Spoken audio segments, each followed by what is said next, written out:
I'm in charge of the household, and my rules are final. If you don't follow them, we'll get a divorce. Even though my husband was cheating on me, he still tried to boss me around. Why should I do everything he says? If that's how it's going to be, let's just get a divorce. I put all the loans in his name so he would see how much I contributed to our life together. My name is Belle. I'm 36 years old and work as a systems engineer. I've been married to my husband Derek for 6 years. We met through work because my company hired his company for some projects. When I was working for his company as a temp, he was very nice to me. We started hanging out outside of work, dated for a while, and then he proposed. I said yes. When I got married, I left my job at the company. Working as an engineer was very demanding and stressful, and the pay wasn't great. I was worried that if I kept working like that, I wouldn't have enough time for my husband, and our relationship would suffer. So I decided to become a freelancer. This way, I could have more time for household chores and to be with my husband. At first, freelancing didn't make much money, but I had engineering experience. Gradually, I got more clients and my income grew. I was surprised at how quickly things improved and was thankful for my husband's financial support during that time.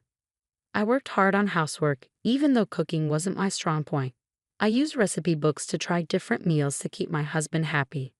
Thanks for cooking and cleaning. It really helps me out, he said. His praise made me feel good. In the beginning, we respected each other and had a happy life. But after a few years, my husband suddenly suggested, "Isn't it time for us to get a new house?" Huh? A new house? I was shocked when my husband brought it up. He's not the type to save money. Well, shouldn't we save a bit more first? I asked. What are you talking about? I earn a good income, don't I? Yeah, but we haven't had any financial issues since we got married, I said, even though I wanted to mention that it was because of my income too. Although he gave me money for household expenses, he always used up his own allowance before payday. So I saved as much as I could from my own freelancing income and added it to our budget. That's how we managed to live comfortably without any financial problems. I was thankful for his income when we first got married, which is why I didn't tell him that my freelancing income had grown. I didn't want to hurt his feelings by revealing how much I was actually making. Even if I felt like we might have spent too much, our lifestyle hadn't changed. I realized my income had probably increased and wondered if my husband didn't fully understand his own finances. I was surprised by his excitement about building a new house, and I didn't know how to stop him. What kind of house are you thinking of?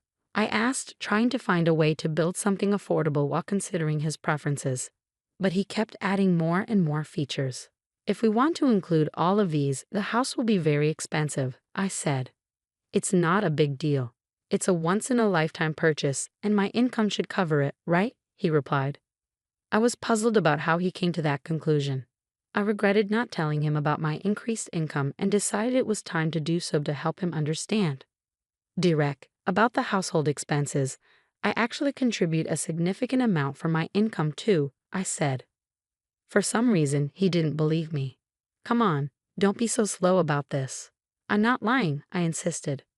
I wanted us to buy a more affordable house, but my husband didn't listen. He used his salary to take out a loan for a house that was stretching our budget. At first, I thought we were managing our money well, but over time, his spending got out of control.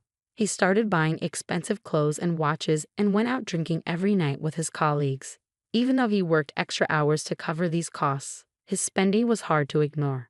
Despite all this, he was determined to build a house, and eventually he managed to do it. Wow, this is a really nice house, I said. A house is a clear sign of success, isn't it? He said. He was right. The new house is amazing. It's spacious, beautiful, and comfortable. My workroom is bigger now, so I can fit a large desk and work more comfortably. This has made me more productive, and I'm thankful for that. But I'm still anxious about our monthly mortgage payments.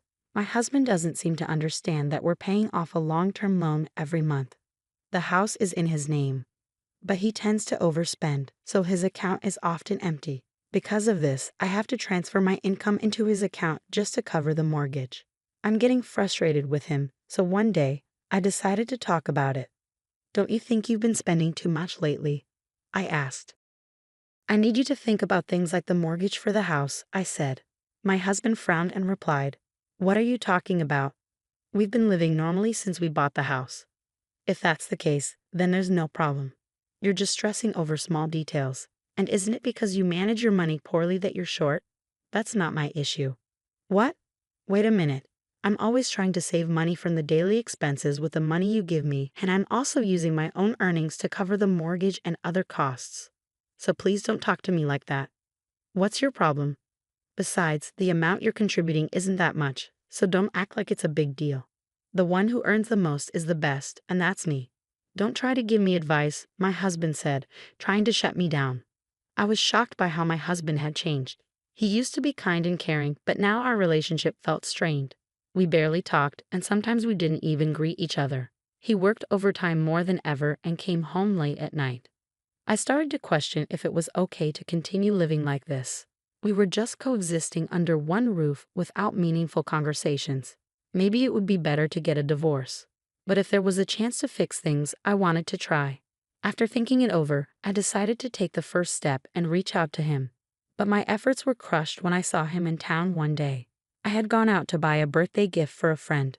It was a weekday, so my husband should have been at work. But instead, I saw him in town, dressed casually, walking with a young woman I didn't recognize.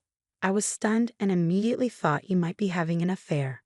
To find out the truth, I hired a private investigator. After about 3 weeks, I got the results and went to the detective agency. It turned out my husband was indeed having an affair. The woman was his colleague, and their relationship had been going on for about 2 years. I finally understood why my husband had started spending so much and coming home late. It was because he was having an affair. I was furious, especially after all the verbal abuse he had directed at me. He was the one being unfaithful. I felt foolish for trying to protect his feelings and our marriage. I decided to stop doubting and take action right away. When I rushed home, my husband was sitting on the sofa watching sports. I stood in front of the TV and laid out the evidence of his affair in front of him. "Explain this," I demanded. At first he looked surprised, but his expression quickly changed. "Oh, that's Meg. She's my new wife." "New wife? What are you talking about?" "Well, now that you know, there's no point in hiding it. Unfortunately, you're no longer needed." "What are you saying?" "Frankly, I don't need you in my life anymore. But Meg doesn't want to do housework, so you can stay and take care of that for her." "What? Are you out of your mind? I would never do that." When I said that, my husband's face turned red with anger. I'm the breadwinner here, so my rules are final. If he can't follow them, then it's divorce. Even though he was having an affair, he was still trying to control me. Why should I listen to him? Fine, let's get a divorce. Huh? You had an affair, so we can't stay married. Let's just get a divorce. He was surprised but soon agreed. Okay, but don't come crying to me later. But you need to help me change the names on the utility bills and the car loans we just took out. I changed all the loans into my husband's name and got divorced. He probably thought it was over, but for me, it was just the beginning. You should realize how much I supported you. The day after the divorce was finalized, I was already settling into my new apartment. Then, I got a bunch of calls from my ex-husband. Since he hadn't paid me any compensation yet, I hadn't blocked his number. When I answered, he sounded flustered and said he needed to talk. I reluctantly agreed to meet him at a cafe, but he showed up with his mistress. "Well, you two seem to be getting along. What's this about? Why didn't you tell me?" I asked. He looked upset and said, "Every month I'm getting hit with a huge amount for loans. Why are the food expenses, car loans, utilities, and everything else so high? What are you trying to do by leaving all that on me?" "I divorced you and moved out, so it's only fair. I don't have any other intentions," I replied. "Shut up. This is fraud. I'll sue you," he said. My ex-husband and his mistress glared at me, holding each other's arms. They both blamed me, but I couldn't accept their absurd accusations. "It's your fault for not understanding the situation.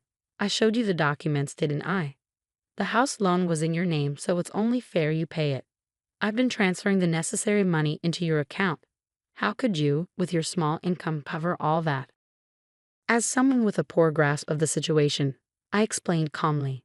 I was working as a freelance engineer and making around $200,000 a year. "Is that true?"